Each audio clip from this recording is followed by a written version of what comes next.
So I bought a new oscilloscope on Amazon. I bought this on Prime Day, but it wasn't a Prime Day deal. It was on sale, but it, I guess, was a coincidence. So this is normally, I think, $130 something. I can't say for sure because it's currently unavailable.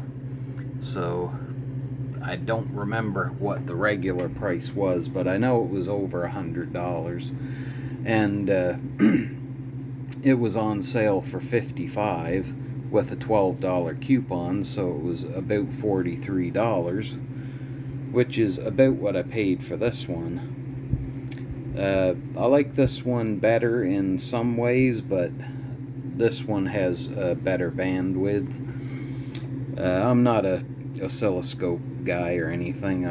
I'm just learning this stuff, so if I get the terminology wrong, you have to forgive me because I'm just learning, like I said. So anyway, I have this hooked up to this Z-Way oscilloscope, and we have a 1 kilohertz square wave. And that's what it looks like. And let's change the wave type to something else. So there's a, I'm guessing that's triangle wave. Sawtooth. Not quite sure. I'm not, you know, I don't know all this stuff yet. And whatever that one is kind of looks like a sine wave, but I don't think it is. And there's cardioid or cardiac or whatever. Noise, and there's the sine wave. And then we go back to the square wave. And like I said, that's 1 kilohertz, so let's actually switch that to 1 megahertz, and we'll hit auto, and so there's 1 megahertz. Not sure it looks all that good, but it's 1 megahertz, and it is showing 1 megahertz. So let me just set this up real quick, and we'll try the 1 megahertz and 1 kilohertz and all that stuff out of this thing itself, because it does have a waveform generator, but it's very limited. This one's limited in bandwidth, but it has a lot of functions, so that's why I tested this first. But let me set it up and we'll test the waveform coming out of here. Alrighty, so I have the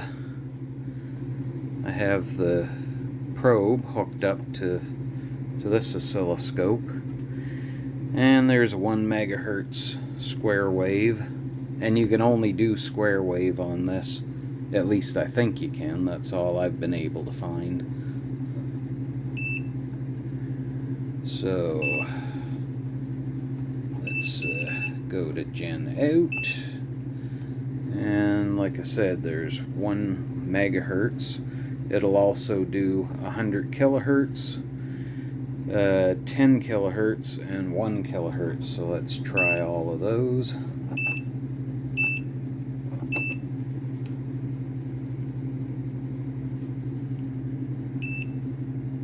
And I think that looks pretty good.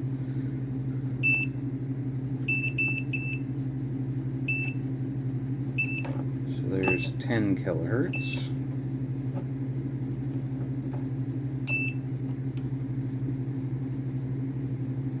Oop, didn't get that one.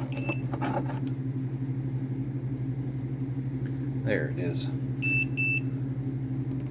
So it is reading 10 kilohertz, and I would say that looks pretty good. And now let's do 1 kilohertz.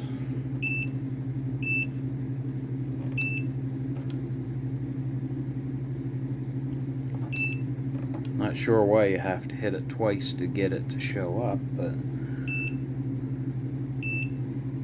there it is, 1 kilohertz, and it looks pretty good. And I have no way to test it above 1 megahertz, so I can't see if the bandwidth is even close. I have watched a couple videos, and depending on who you watch, they either say it's close or it's not, or whatever, so who knows. But anyway, whether it's 120 megahertz or not, it was a really good deal, and it's definitely got more bandwidth than this. And I like this little oscilloscope, and I'll probably keep using it, but it's always nice to have something with a little bit more bandwidth so that you can actually test things that you can't test, you know, with a lower bandwidth oscilloscope.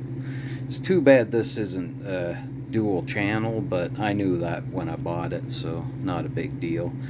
I'd probably very rarely use a dual channel oscilloscope anyway, but you never know.